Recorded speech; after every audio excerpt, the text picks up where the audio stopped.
Bom dia. Eu queria saber aqui quem é a primeira vez que está participando da Escola do Pesquisador. Sejam bem-vindos, porque vocês vão me ver durante os 2 dias que eu faço parte da comissão de apoio e como palestrante. Tá?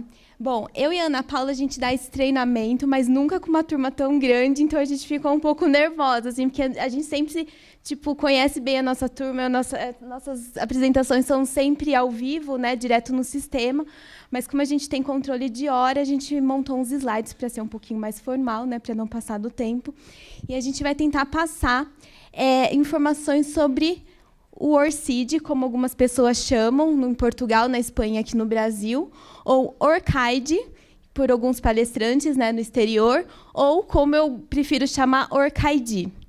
Tá? O ORCID, ou ORCID, é a sigla de Open Researchers and Contributor ID. Tá? Ele foi criado, aqui no nosso tópico de apresentação, né, que a gente vai... eu vou falar um pouco sobre o que é ele, né, a importância, e depois a Ana Paula vai falar sobre a integração de alguns sistemas que já estão integrados. Tá? A gente montou esse mapa para ver qual o grande problema que o pesquisador tem hoje.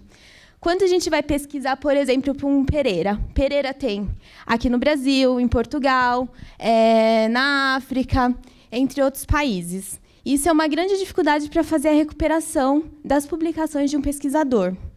Como o Smith também, né, que tem vários espalhados no mundo. Né? Pode passar, Ana Paula. E as várias versões do nome, como exemplo, o meu e o da Ana Paula, que são nomes grandes, a gente pode escrever de várias formas. Por exemplo, por extenso, o nome do meio abreviado, ou só o primeiro e o último. Né? Isso é um grande problema para a recuperação dos sistemas de base de dados e produções científicas. E aí, você, às vezes, vai procurar o nome de um pesquisador como João Pereira. E é muito difícil você conseguir recuperar totalmente em bases de dados. Aqui a gente fez um teste na Scopus, para vocês terem uma ideia. O Pereira só, ele recuperou mais de 17 mil registros. Tá? E quando a gente usa a sigla JC, que pode ser a variação de José Carlos, Dias Neves, Júlio César, ele já deu uma diminuída para 112. Quando a gente faz direto com esse número, que a gente vai falar que é o ORCID, ele já apareceu diretamente as publicações do pesquisador. Bom, então, o grande problema de você fazer a recuperação do nome do pesquisador são as diferentes versões de assinatura, como a gente mostrou, que você pode abreviar o nome, sobrenome, usar o primeiro ou o último. Os homônimos, né, que às vezes você vai procurar pelo pesquisador José Carlos, vão aparecer vários. Né? As transliterações também, que são sistemas diferentes de escrita, como do russo, do hebraico, do grego, que tem grande dificuldade de fazer a recuperação das bases de dados, acentos e outros caracteres, mudança de nome, que as mulheres sofrem muito, né, quando casam, tiram parte do sobrenome, colocam do marido, aí depois divorciam, aí tiram de novo, aí sempre tem aquele problema, o que fazer? Então, o ORCID está aqui para resolver esse problema, né, que tantas mulheres sofrem quando casam.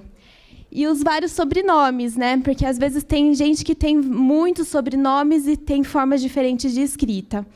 E é muito difícil, então, você fazer uma padronização. Mesmo que você siga uma padronização, adote para o seu nome, você vai publicar num periódico, o corpo editorial tem regras para você fazer o jeito de você indexar o seu nome. Então, pode distinguir da padronização que você adotou. Então, essa não é a melhor forma de fazer a recuperação da publicação científica de pesquisadores. Tá? Pensando nisso, né, em 2010...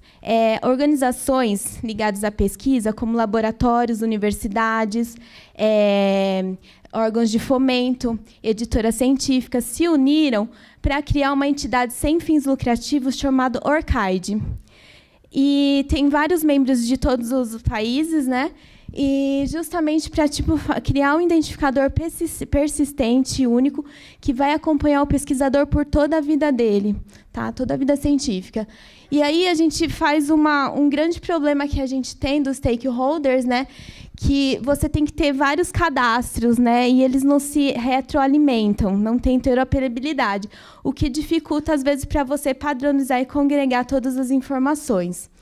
Então, o OrcID, ele é um identificador persistente de 16 dígitos, legível por softwares. Então, assim, os softwares, né, os algoritmos conseguem trabalhar melhor com a publicação, né? Então, a gente pode comparar o OrcID como o DOI é para publicação científica, né? Como o DOI é para identificador de objeto digital, o OrcID está como identificador para pesquisador.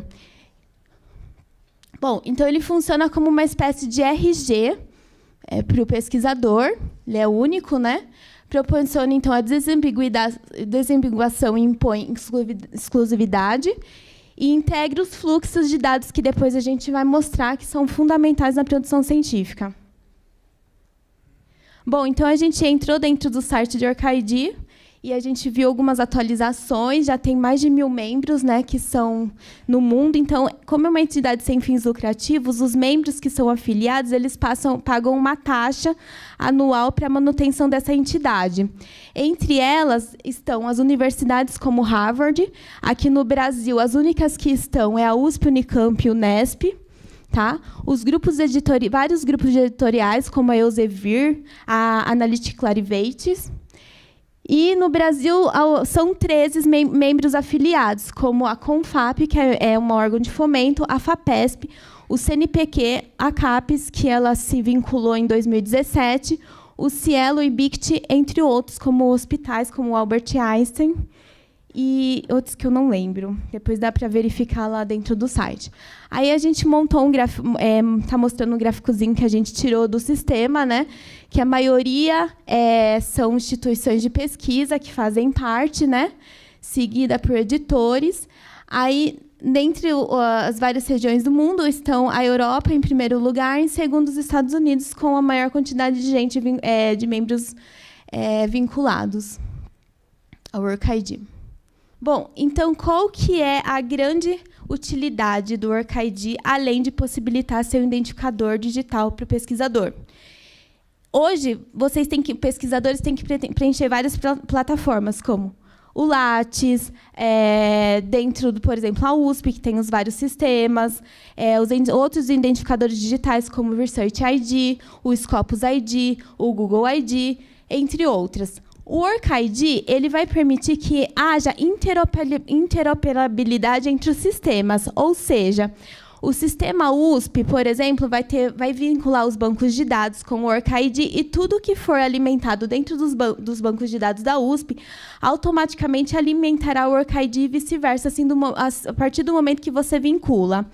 Entre a USP, os membros, como o CNPq, né, que tem o Lattes, eles têm até o ano que vem para fazer essa vinculação do currículo Lattes. Ainda não tem um aplicativo, um sistema que faça essa vinculação, né, livre. Eu vi que tem na internet que alguém oferece, mas é pago, tá? Mas, por enquanto, o CNPq ainda não divulgou, não se integrou ao sistema OrcID, tá? A FAPESP está integrada, depois a gente vai mostrar como fazer a integração de as bolsas, né, para alimentar o sistema e vice-versa. Então, isso facilita que haja um fluxo de informação atualizada e sincronizada entre os sistemas. Quem que é a maioria aqui é da USP? Quem que é da USP? Levanta a mão. Tá, acho que é a maioria. A gente vai mostrar duas formas aqui de acessar o OrcID. Como a USP é um membro institucional, quem for da USP tem que entrar pelo www.usp.br/OrcID. Tá? Então, vai clicar ou para criar o registro ou para associar. Ele vai pedir aquela senha unificada ou e-mail, tá? O número USP ou o e-mail e a senha unificada dos sistemas. E depois você vai aceitar o termo, e aí ele vai dar uma tela, né? Se você já tiver um Lattes vinculado, você já vai entrar para a edição. Caso não tenha, ele vai aparecer dessa forma, ou para você criar um registro, que é esse do meio, ou para você vincular um outro OrcID que você já tenha feito antes da vinculação com a USP. Você pode colocar o seu número, o seu e-mail que está vinculado ao outro OrcID e a senha daquele OrcID. A partir do momento que você faz esse vínculo, toda vez que você for entrar no sistema, no OrcID, ele vai pelo sistema unificado da USP, tá? Com a senha e o e-mail. a gente está fazendo, as bibliotecas elas fazem campanha para quem for da USP fazer esse vínculo, tá? Para contar na estatística e também entrar como membro institucional, que quando for alimentado o sistema, automaticamente vai alimentar também o OrcID. E quem não é da USP pode fazer o registro pelo www.orcid.org. Aí você vai pedir para criar um registro e ele vai dar essas informações para você fazer o preenchimento, tá? Não leva mais de 30 segundos, é muito rápido. E ele vai mandar um e-mail de confirmação, tá? Aí você vai clicar no e-mail para poder entrar no perfil editável. E caso você queira também fazer a vinculação com o Facebook, com a conta do Gmail, também você pode fazer. Mas primeiro você cria o seu perfil, depois faz o vínculo com um desses dois do conta social. E aqui a gente vai mostrar um pouco sobre a edição do perfil. A gente pôs alguns exemplos do que é importante colocar dentro do OrcID. A gente põe a variação dos nomes, de como você pode ser recuperado no sistema de informação, tá? Como a gente mostrou lá das variações que a gente pode ser citado. As palavras-chave do que vocês trabalham, os temas de pesquisa, para também, caso alguém queira pesquisar sobre alguém que trabalha com tal assunto, seria interessante colocar as áreas de pesquisa. Aqui tem alguns integradores como o Mendeley, também ele já vincula direto ao perfil. E o Research ID, que depois a Ana Paula vai mostrar como fazer essa integração para ele entrar direto no currículo, no OrcID, tá? E o e-mail, que é o sempre institucional. Bom, ali o emprego, por enquanto, a gente tem que fazer um manual, tá? Então, a gente clica no adicionar emprego manualmente, porque quando a USP estiver vinculado, o RH vai fazer essa alimentação automática. Assim, quando estiver integrado com a parte dos diplomas, também entra na parte de educação e a gente não vai precisar preencher nada. Então, a promessa da USP, acho que até o final do ano está vinculado. Tá? Aí ele pede alguns campos, né, para preencher.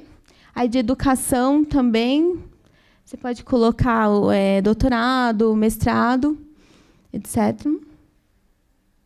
E esse é um outro sistema chamado Uber Research, que ele está integrado ao currículo Lattes, aos órgãos de fomento, que são 2 aqui no Brasil, que estão mais ou menos com os bancos integrados, que é o da FAPESP e do CNPq. Quando a gente faz a pesquisa no Uber Research, você coloca o seu nome e ele vai puxar os seus financiamentos. A gente fez um teste aqui com o professor Banhato, Vanderlei Banhato, que é o diretor da física, e ele mostra os vários financiamentos que ele tem pela FAPESP e pelo CNPq. Aí você consegue selecionar, verificar se realmente são seus e enviar para o OrcID. E ele já faz essa migração. Ou também, se você pode, caso não vá, né, não tenha ainda as informações integradas, você pode tentar adicionar manualmente as informações. Aí mostra aqui, ó, do lado, a gente pode também fazer uma pesquisa para ver quais os membros do mundo, né, os órgãos de fomento que estão integrados, tá? Ele aparece uma lista, aí no caso, então, quando a gente faz a pesquisa para o Brasil, só aparece a FAPESP e o CNPq, por enquanto. E outra coisa interessante é quando você vai ali no seu perfil editável, na parte de conta, de configuração de conta, você pode colocar pessoas que você considera como indivíduo confiável, né, para estar vinculados no seu OrcID, e também ele vai mostrar todas as organizações confiáveis que estão integradas dentro do seu perfil. Aí, no caso, eu tenho uma lista ali que eu já fiz a integração com os sistemas, né? E ele mostra também que eu estou vinculada à minha conta para entrar com a conta USP, que é aquela da Senha Unificada. Agora a Ana Paula vai falar sobre a integração dos outros sistemas para publicações científicas. Bom dia a todos. Eu vou falar um pouquinho dessa integração das editoras com o OrcID, né? Aqui a Brianda já explicou, né, anteriormente, que tem essa integração, mas de editoras aqui, eu trouxe como exemplo, né, que as duas que eu vou mostrar, a Scopus e a Web of Science, elas estão já disponíveis a retroalimentação. Então, tudo que você adiciona no Scopus ID ou no Research ID é retroalimentado com o OrcID.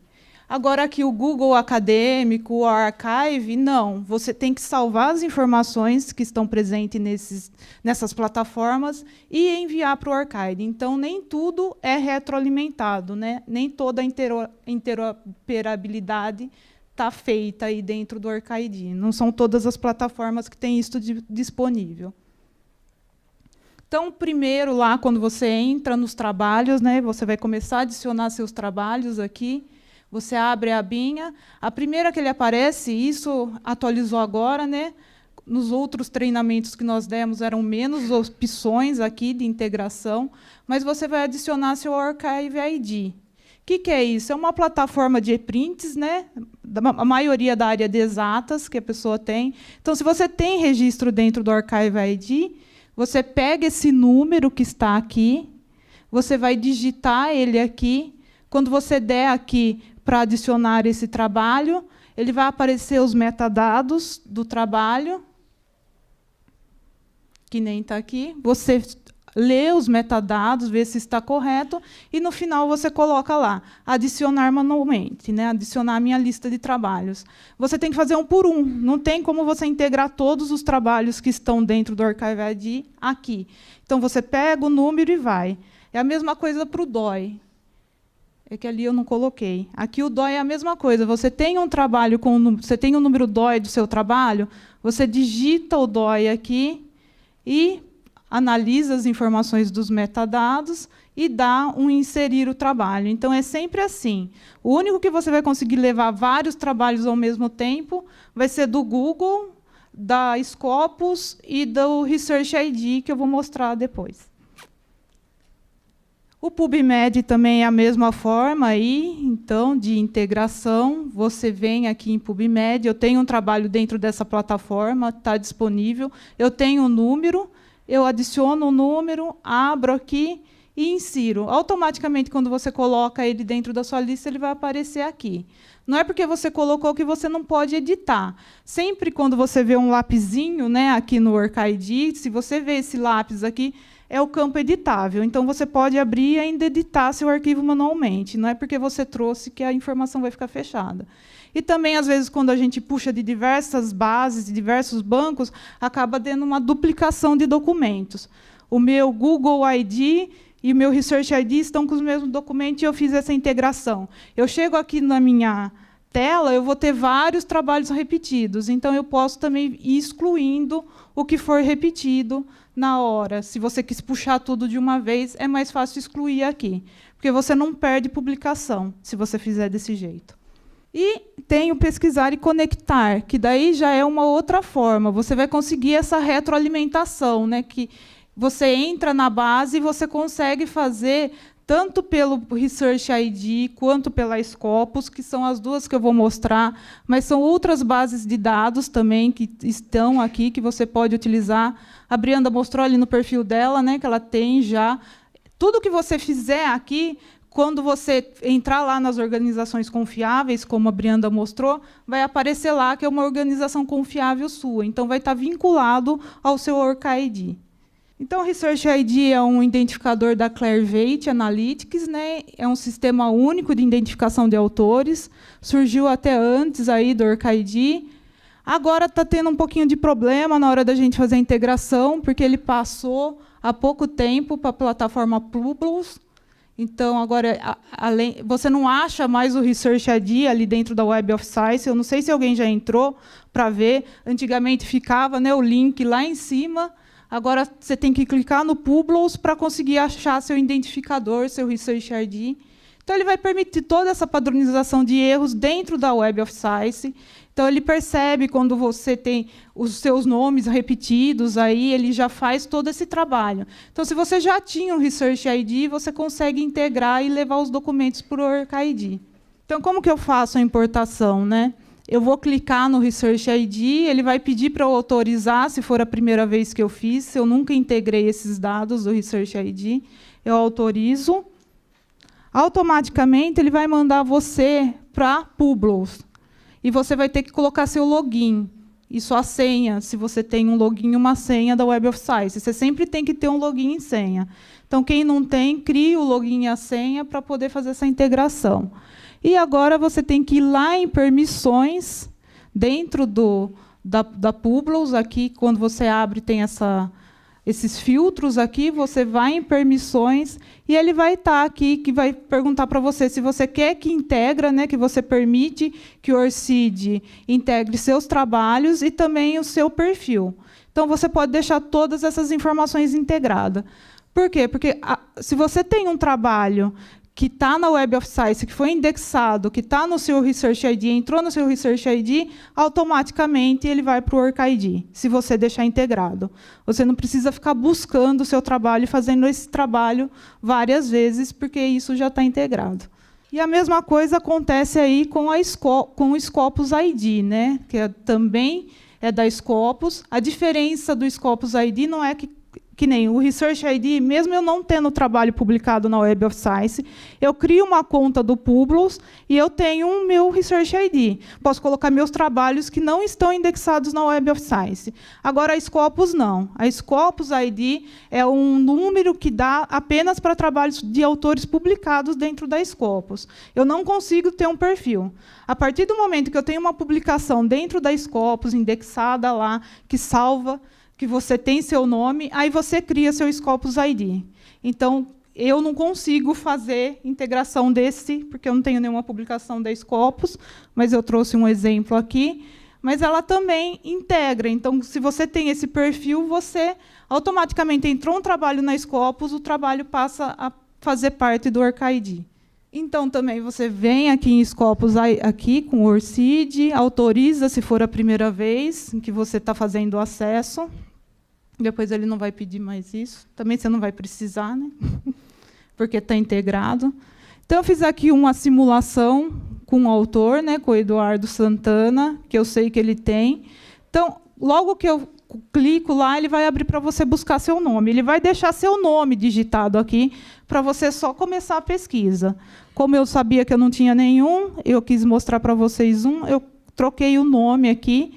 Então, vem seu nome aqui, você dá um start e vê qual autor você é, né? Eu fiz aqui Santana Eduardo, são vários. Aí clica qual é você escolhe e você vai para o próximo passo. Aí o que ele vai fazer no próximo passo? Ele vai falar, então é você é esse, daqueles vários que estavam ali. Você dá novamente um próximo passo, que ele vai mostrar todos os trabalhos que você tem aqui dentro da Scopus. Aí você fala, se algum desses não é seu, você coloca um xizinho, você seleciona e vai dando até seguir e você terminar. Como não era meu e precisava da autorização do autor, eu não terminei. Mas vocês que têm um Scopus ID, vai até o final, recebe o e-mail, autoriza, e os trabalhos automaticamente passam lá para a sua lista de trabalhos. E quando você faz isso, se você entrar lá na Scopus, fizer uma pesquisa, o seu Research ID vai aparecer aqui. A partir do momento que você integra, os seus dados já estão integrados. Então, sempre que alguém fizer uma pesquisa, ver seu artigo, o seu número do ORCID vai aparecer dentro da Scopus, lá, a integração. O Google Acadêmico, eu não sei se alguém tem perfil do Google Acadêmico, é só ter uma conta Google, que você tem um perfil lá, e você pode salvar seus trabalhos aqui dentro. Ele também vê, né, indicadores de citação, tudo. E como que você faz? Aqui, vocês viram que não é retroalimentado, não é integrado. Então, como você está no Google, você vai ter que salvar o que está no Google e mandar lá para o Research ID.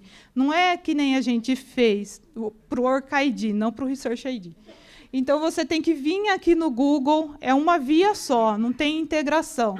Você salva, leva seus trabalhos. Então, eu clico aqui e falo que eu vou querer salvar esses trabalhos. Qual o formato que ele reconhece lá, o ORCID? É o BibTeX, que é um formato de exportação de referência bibliográfica. Então, você escolhe que quer mandar suas referências em BibTeX.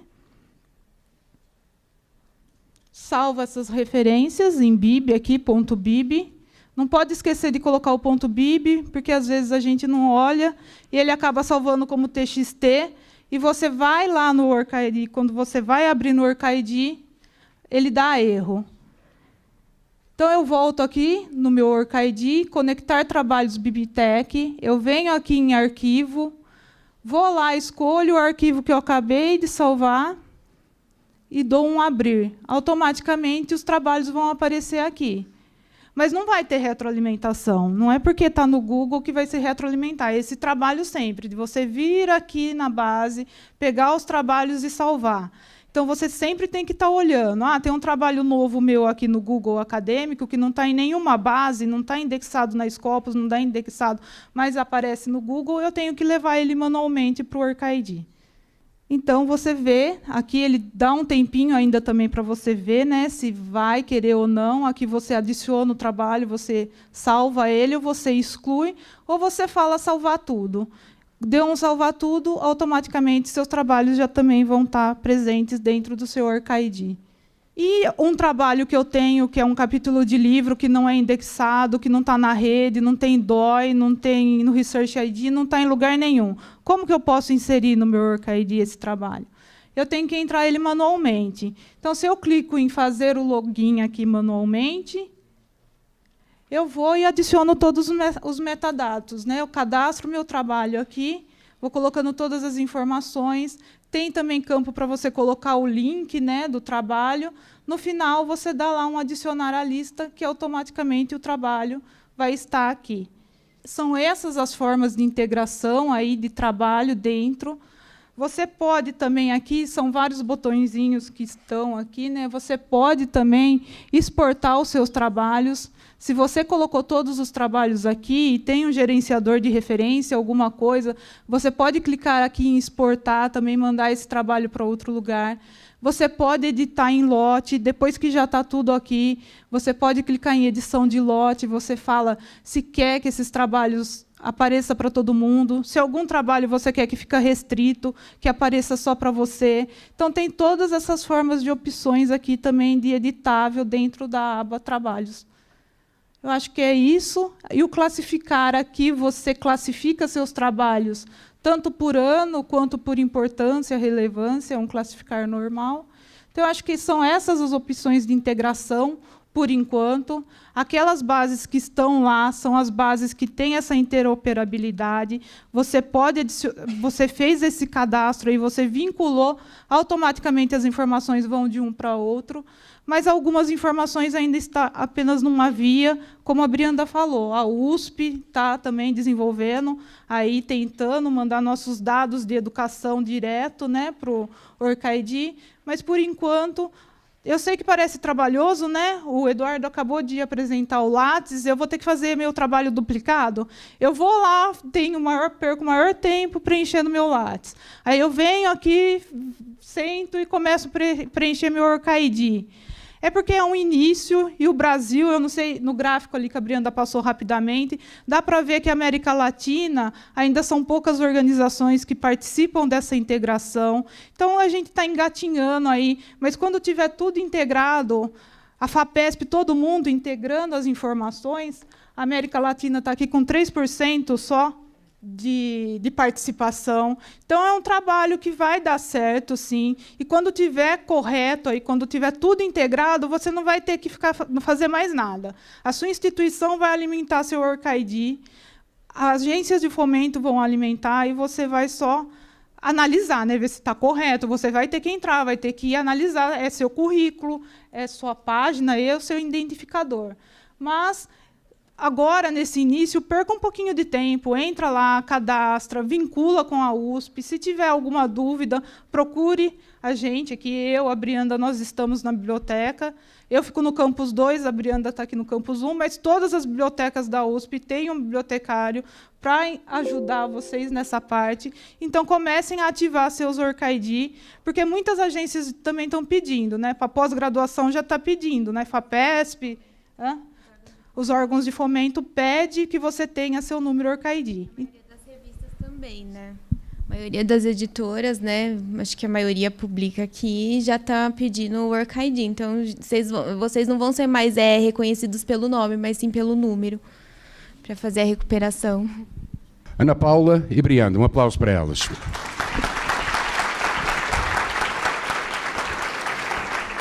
Vamos ter tempo para várias perguntas, portanto, por favor, disponham desse tempo. Dúvidas? Ok, professor Eu vi que quando a gente vai tentar transportar do Google ID para o OrcID, você falou do transporte do grupo inteiro de publicações. Dá para fazer isso para uma publicação, por exemplo? Atualizou, sim. Eu tenho 1 ou 2 ou 3, eu quero fazer com essas. Sim, é possível? Tem como você, no início, quando você entra no seu Google, que você vai levar seus materiais, tem como você selecionar. Eu não sei se a tela que eu coloquei aqui ela está aparecendo, mas você seleciona só o que você quer e dá um salvar. Então, você tem que salvar todos os seus documentos em formato BIB e mandar para lá, e ele traz só esses 3 documentos. É possível selecionar, sim. Ali, né? Ó. Tá vendo aqui? Eu falei para selecionar todos, mas se eu queria levar só esse aqui, eu só deixava esse selecionado e mandaria apenas esse em formato BibTeX. Obrigada pela palestra. Eu tenho uma dúvida. Nós que estamos fazendo mestrado aqui na USP, fazemos nosso login com nosso número USP e a senha, certo? E quando a gente fica desvinculada da USP, quer dizer, sai da pós-graduação, como a gente faz o acesso no OrcID? Pelos ex-alunos, continua ainda fazendo, porque eu conheço uma pessoa que terminou, defendeu no começo do ano, e ela continua ainda pela senha unificada. E também o ex-aluno tem a conta Alumni. E aí pode fazer o acesso pelo sistema. Pergunta um pouco técnica. Eu gostaria de saber se, por exemplo, no currículo Lattes, eu sei que a gente não pode fazer pesquisa porque ele tem o CAPTCHA, né? Pesquisa por robô. No OrcID é possível isso? Então, quando você faz a pesquisa no Google, ontem mesmo eu fiz um teste do pesquisador de publicação, ele faz a recuperação. Então, como ele é indexado, ele é legal porque você faz a pesquisa, ele já aparece todo o currículo do pesquisador dentro. E dentro do OrcID, você também tem como fazer a pesquisa, deixa eu ver se eu consigo mostrar a tela. Você pode pesquisar um pesquisador ou as publicações dele. Aqui, ó. Aqui você consegue fazer a pesquisa, ó. Mas como ele já está indexado dentro do Google, se você tentar pesquisar alguém ou o campo de pesquisa, trabalho, ele também vai fazer a recuperação. Sobre a criação do OrcID, eu ainda não tenho. E aí você comentou sobre o Alumni, né? Eu fiz graduação na USP, mas agora estou na UFSCar. Então, para eu criar, seria mais fácil eu criar com a conta do Alumni ou tanto faz? Faz a conta do Alumni e aí você tenta fazer o acesso pelo sistema unificado. Tá? Com a senha. Isso. Bom dia. Apenas como a gente tem um pouco de tempo, queria fazer uma pergunta meio que fora do tema, mas talvez vocês saibam. Quando você faz atividade de revisão de artigos, o Publons ele tem ele pede para você colocar essa atividade, né, descrever essa atividade. Você tem aqui no OrcID Sim, a gente também? não mostrou, porque é um campo novo que entrou esse ano. É esse aqui, ó. Aí, esse campo aqui, você pode colocar que você participou de comissão de pesquisa, como revisor, ou de algum trabalho voluntário, você pode fazer o preenchimento. Ainda tem vários campos que eles estão ainda devendo. Eu acho que ainda não é tão completo, mas com o tempo eles estão adicionando novos campos para ser preenchidos. Mas aqui, nesse campo aqui, você pode... esse, Ana Paula. Você pode fazer o preenchimento como revisor. Tá bom? Se tem integração de dados, eu acho que você tem que vir aqui e preencher automaticamente. Não é porque está lá no Publons que ele vem direto. O Publons só manda trabalho e o seu profile ali, né, alguns dados. Então, não tem a parte ainda dessa. Então, você vem aqui e coloca automaticamente, por enquanto, manualmente. Né? Mas parece que está havendo uma integração. Esse esquema, pelo menos recentemente, eu recebi um esquema de... quando você faz a revisão de artigos, ele manda pelo Publons, né? Ele já integra as revisões que você tem. Tem tantas revisões nesse ano, para tais revistas. Óbvio que não são para todas, mas aquelas cadastradas ali. Mas já está fazendo o envio dessas informações, me parece. Sim, envia para o Publons, envia. Isso. Não envia do Publons para o OrcID. por enquanto. Eu acredito que vai acontecer, porque se você entra aqui no site do OrcID, vai lá para saber o que está acontecendo, porque o Research ID está com algumas diferenças, eles falam que não está totalmente integrado o Publons com o OrcID. Está o Research ID, como teve essa mudança, então está dando essa integração aos poucos. Está até escrito lá que nem tudo está temporariamente fora de serviço. Eu até acreditei que o Lattes estava acontecendo o mesmo problema. Você lembra que o Eduardo falou que não tem mais como vincular o Research ID no Lattes? Então, a Elsevier, a Clarivate, aí está mudando, né, a plataforma, e por isso está tendo essas dificuldades agora. Mas os trabalhos estão indo, porque eu fiz teste e trabalho vai. Brenda, Ana Paula, muito obrigado Obrigada mais uma a vez. você, Palmas para gente. elas.